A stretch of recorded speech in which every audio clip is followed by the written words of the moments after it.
So the first thing that we're going to do is let's turn to page 10.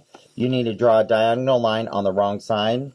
I actually went ahead and put it on the background fabric. Make sure you use a marking utensil. I use the sew line, but make sure you have something with the mark, and we're going to, on each one of the background fabrics that are 4 inches by 4 inches. Now the instructions tell you can put it on M1, which is fine, you can do that. But we're actually going to do it on, I did mine on the background fabric. So now we're going to place right sides together, and we're going to lay this on top of there. I went ahead and used Wonder Clips and clipped my corners here so that this would not move on me. We drew our line diagonally. We are going to sew 1/4 inch on each side of our drawn line. I explained this in month 1, but I'm going to explain it again. If you use your 1/4 inch foot and you sew right next to the line, you need to do a scant 1/4 inch. If you sew right on the line with the foot, then you don't need to use a scant 1/4 inch. So I sewed mine on there so I didn't have to remember to move my needle back and forth. So we're just going to sew 1/4 inch on each side. Once we have accomplished that, you're going to get this. And you can see here's my drawn line. And I have my seam on each side. Use your ruler so that you don't it doesn't slip on you. And you're going to cut right on the line you drew. Now, once you cut on the line, the instructions tell you to take this and press towards M1. I went ahead and came in and pressed all of my seams open. So this is step 1. So we've done this to one block of M1. We are going to do this to the rest of the 4s of M1 and the background fabric, so that we are going to get half square triangles that look like this. But I like to press the seam open. We're going to do this, and we're going to end up with a total of 8 of these squares. After we get those squares, we are going to take, and this is in step 2, we are going to take our L4 fabric. This is the half square triangle that we had done, and we are going to draw a line on all of our L4s from angle to angle. We are then going to place this like this. So I have my seam going from left to right, and then I'm going to have my drawn line going from top to bottom. Now notice this does not fit exactly on there. We want to, as the instructions tell you, center it as best as possible. Now, I made sure that this point is lined up with my seam. So you can see here is where my seam is from the half square triangle. I'm going to line that point up with that one, and I'm going to do the same over here on this side. I'm going to make sure that point lines there, and I'm going to check to make sure that this drawn line is coming up from that point. So that's a good reference to make sure that, so your half square triangle on the bottom is just slightly larger than the other one that we have right now. We are going to center that, and we want to make sure that our drawn line goes across like this. And I'm going to use my Wonder Clips. I'm going to pin my corner so it doesn't move. And again, we are going to sew 1/4 inch on each side of this drawn line. After we have done that, we are going to get this. And I'm going to cut right on the line that I drew. You can use your ruler, or you could just come in and carefully cut this. But if you're not so sure of yourself, make sure you use the ruler. Now, well, the instructions actually tell you to press to the L4. I went ahead and I want mine pressed open, because then I don't have to think about it. But you can press this one to the L4. And now I get this block. And we're going to press both of these. Press my seam open. Now we have 2 squares. Notice that if I put the L4 on next to the L4, the white and the blues are opposite. This is actually really important. And so on this one, my white is the background fabric, and this white is the background fabric. This gets important because we want to make sure when we place this together, it's going to be like this. But we need to square these guys up. So we're going to take this. This is where pressing it is really good. And we want to square this piece up to 3 inches by 3 inches. And you're probably asking, Okay, where do I start from? We have on our rulers, you will see a 45-degree line on your ruler.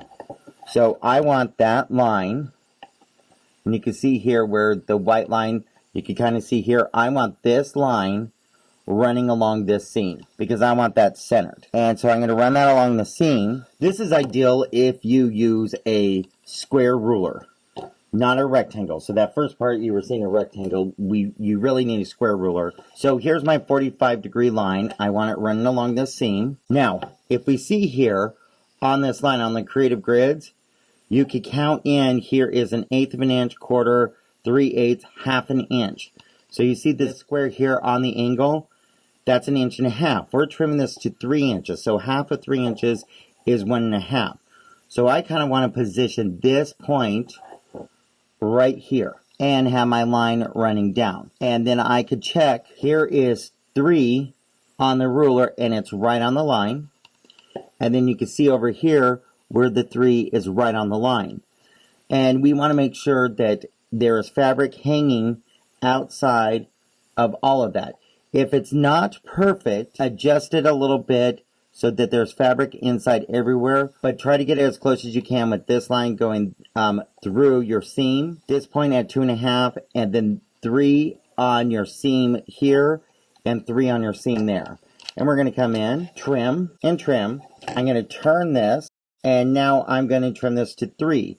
So we are going to line our ruler up on 3, and then I'm going to trim this excess off, and this is how we will square up the blocks. So that may be something you may need to pause and rewind it, but that's how you're going to square up the blocks. So after we squared these up, we will sew them together. So we have the 2 pieces, and remember where I talked about before, I can't sew two of the same together. I have to sew the opposites together. So this is where you can see these 2 the same. These won't sew together. We got to make sure that they are the opposite. So when we look at the block here, my background fabric needs to be towards the top. So when I place these together, L4 is here, kind of is going to be your point, and then this is your D1 that you have. So we're going to end up lining these up and sewing these together. So remember when we had the 1 3/4 inch strip background fabric, and we have the 1 3/4 strip of our D4.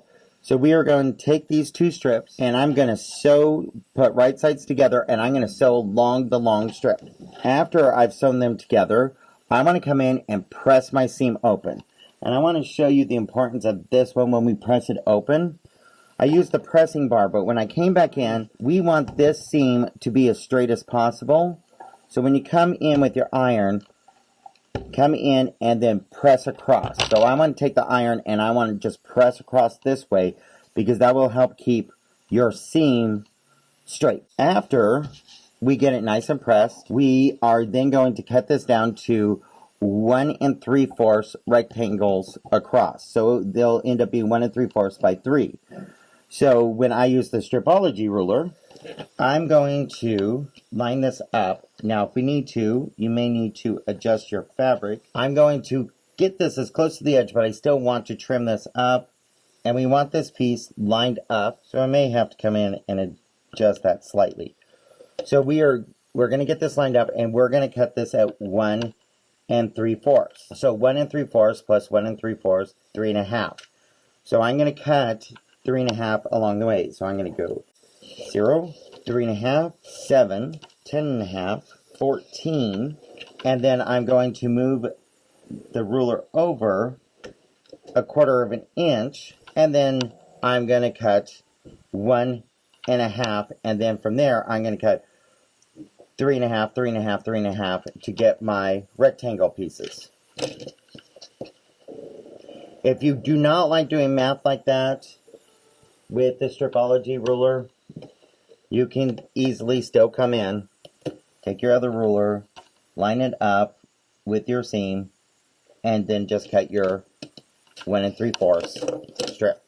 So you don't have to use the stripology ruler if you don't like doing that math. But the Stripology ruler does make it go faster. Now that we have all of our pieces, so if you remember when we took our square triangles and everything, this is what the piece finished at. And I did come in and pressed this seam open. So we have our rectangles here like this. And this is very important. We want to make sure that we have our background piece up and then our background piece to the left. We're going to sew all these pieces together. So you're then going to take this, fold it over, and you're going to sew a 1/4 inch down. Sew this the same way each and every time. Again, you want a background piece to the left and background piece at the top. And you're going to fold that over on that to get those corner squares. Those there that I was talking about is here on this page right there. And you can see, so it's very helpful to follow this here of your background piece. Okay. Once we have sewn those pieces together, we are then going to lay out our block. And so on this piece, the yellow is my background, and we're going to lay our block out. This is very helpful to lay your block out so you can see how it's supposed to be positioned. We are then going to come in. I am going to sew this piece to here, this one to here, and this one to here. And we're going to sew those together. Once we've sewn them together, we will have our pieces looking like this. Now, when I've sewed these together, again, I did come in and press this. The instructions will tell you to press it over to here. I went ahead and pressed them open. So this step here, we have these pieces. So now I'm going to come in, sew this piece to here. I'm going to sew this piece here, and this one to this one. Now that we've sewn them together, I have 3 rows. I am now going to take this, sew it to this piece, and this one to this one. Again, I pressed all of my seams open. The instructions can tell you for which direction to press. Some people have already told me they found that very confusing, so I found it easier to press the seams open. After we have sewn that together, here is what one of the finished blocks will look like. So on this one, yes, I was using different fabric, but this is my background, and this is my kaleidoscope square. We are going to take and sew a strip to the left-hand side, the right-hand side, and you can see all of this on page. After you've finished the block, you're going to do that, and then you're going to sew your 2.5 inch strip to the top. And then you're going to complete that with the other block. And that is month 2. All right. I will see you guys at question and answer. Have a great day. Talk to you later. Bye.